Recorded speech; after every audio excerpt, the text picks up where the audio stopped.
a Harbaugh, a Pete Carroll? Do you think it was a mistake for them to not even consider it, and just kind of Yeah. stick with McCarthy? Yeah. At the same time, I mean, if they're this strong to stick with McCarthy, maybe there's just something behind the curtains that's going on that we don't know. Yeah, not even considering Belichick or interviewing him or meeting with him at all. Like you were talking about, though, Jerry Jones and Belichick are two completely different people. Would they mesh at all? Probably. I mean, who knows unless they work together. But I mean, not even looking into the greatest coach of all time. Yeah, I think that's a mistake personally. Now, do you think that Jerry Jones reached out to anybody in Bill Belichick's side of things at all? Mm, he possibly. I don't know. I mean, I'm assuming that Jerry Jones doesn't care about like if he really wanted Belichick, he would pay for him. But if he did pay for Belichick, maybe he wouldn't have options for just a way better team. So, I mean, I don't know. It's hard to say because, like you said, I mean, the Cowboys are doing the same thing every year, and like you brought up earlier, yeah, I could easily see them just having another 12-win season and then being in the playoffs and then just losing the first or second round. I could see it happening all over again.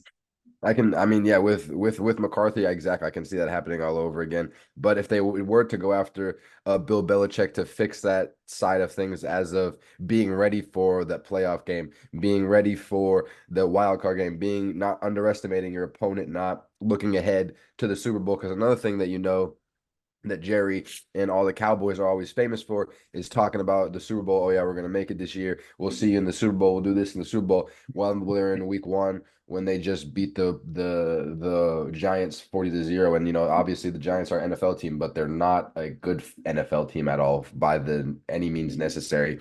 And they did the same Not thing to even my Patriots. close. So it's not even like I'm trying to trash the Giants, but they did the same thing to my Patriots. You shut down a bad team, you beat up on tomato cans, as Chris Broussard would say. You know what I'm saying? You beat up on a whole bunch of nobodies, and then you expect Yeah, to go into the playoffs and be some sort of hot tamale, but you're not. You know what I'm saying? It's just not. It's not it. And it's the coaching. They were the number one most penalized team in the league again this year. It's something that Mike McCarthy and the team has notoriously been since he's been there, as well as penalties and those little things, the clock management as well. Just being a game manager in that aspect of being a head coach is something that he lacks. And it's the reason that they have lost and been kicked out early and not made it anywhere past the second round because of the little intricacies of it. And that's something that Bill Belichick is a master of. And in New England, everybody knows him as the rule twister. You know what I'm saying? He knows the rules. He knows how to twist them in his favor. He knows when to run the clock down. He knows when to call a timeout. He knows when to take a delay a game. He knows the little intricacies that are going to win you the game in a close game, in a close battle. He knows how to save his timeouts. He knows how to do all that to a better degree than Mike McCarthy does. And if Jerry yeah, wants to for win a Super sure. Bowl, if Jerry wants to get another ring before he goes, pursuing Bill Belichick would have been the perfect opportunity to do that. Yeah, 100%. I would definitely put them right in the championship contender category if Belichick ended up joining. Dallas, we can't promise you one thing. CeeDee Lamb and Micah Parsons, they'll be there. They'll be there messing stuff up all year for you guys. But besides that, I don't know what's going to happen with Dallas again. I mean, it's almost just like you Well, said, it's pretty much just a good season in the garbage can. yeah, I know exactly what's going to happen. They're going to be another $9 billion trash can next year. We're going to be sitting in the same position next year, laughing and making fun of them because they're doing a whole bunch of nothing but talking like they normally Yeah. do. You know what I'm saying? Yeah.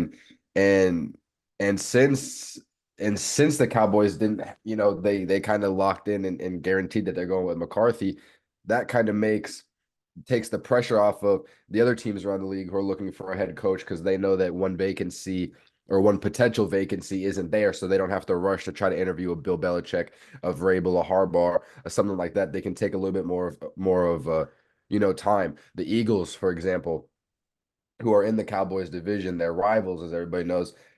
They very well could have been, rushed to go talk to Belichick or rushed to go talk to that. But now that they know they don't have to look for, they don't have to do that because the Cowboys are sticking with McCarthy in that aspect. They can kind of take another day or two to figure out what they want to do with Sirianni in that aspect. You know what I'm saying? Yeah, definitely. And t- 100%. And to be honest, I mean, Belichick's had 2 meetings with the Falcons as of this point, but I still feel like, and even though everybody hates the Eagles, I still feel like the Eagles would be a really good fit for Belichick because of the fact that his age, the fact that he wants to win, he needs the 15 wins to get to break Don Shula's record. He wants all of that, and he's not getting any younger, so he needs to do that in the shortest amount of time. And like we were talking about the other day, the Eagles, besides the Cowboys, the Eagles give him the best opportunity for the most immediate success. Yeah, definitely. I want to also add in like I'm glad you brought that up because I think if there's one team that Belichick you could just plug them right in and it would be great, it would be the Eagles. Yes, they had a horrible defense this year. They did switch their defensive coordinator because they didn't like how it was going before, but now we saw what happened when they did that. But Belichick is a guy that wants to sit there. He wants to run the clock down, and he wants to play defense. And the Eagles just have the perfect team for that. They have the perfect QB. I know Jason Kelsey's leaving, but I'm sure they're gonna, they're not gonna be able to plug someone in as good as him. But their O line's still gonna be really good. I just think it's a perfect fit for Belichick. So And definitely like him going there. one thing on the Jason Kelsey situation too is he said in the most recent podcast with his brother, he said that he's not officially sure if he's retiring or not yet. He just doesn't Oh, appreciate okay. the leaks though that got out there, but he's not sure 100% sure if he even wants to retire yet. He's going to see what the next season holds. But even if he does Yeah. retire, he still has a hell of a career, hell of a career with the Eagles. So I mean, regardless, whatever he wants to do, he's earned that right absolutely 100 million%. Man is toying with us like Brady did. Is all that stuff about him after the game saying that he was retiring to his teammates? Is that just all fake news? I don't think it was fake. Excuse me. I don't think it was fake news. I think that it was something that he may have said, but it was leaked, and because he even said he didn't appreciate the leak. So there is a little bit of truth behind it when when you address that you don't like the leaks that we're getting out. There's a little bit of truth behind that. So, Yeah, for but sure. but the pressure is on Mike McCarthy now. He has to show out. He has to because it's also the final season of his contract as well too. So you have to think maybe Jerry and him was just like, hey, this is your last season. I don't really feel, I don't feel like doing this right now. So let's go ahead and finish out your contract, and then we can go from there and see what happens. Because he didn't sign an extension. They still got to potentially sign Dak to an extension. They have a free agents that they're gonna have to sign. They got to pay Micah. They got to pay D-Law. They got to pay some people. They got to pay CD. They got to pay some people. So we'll see how this off season for them, the direction it heads into. There we go. That's what I was looking Yeah. for.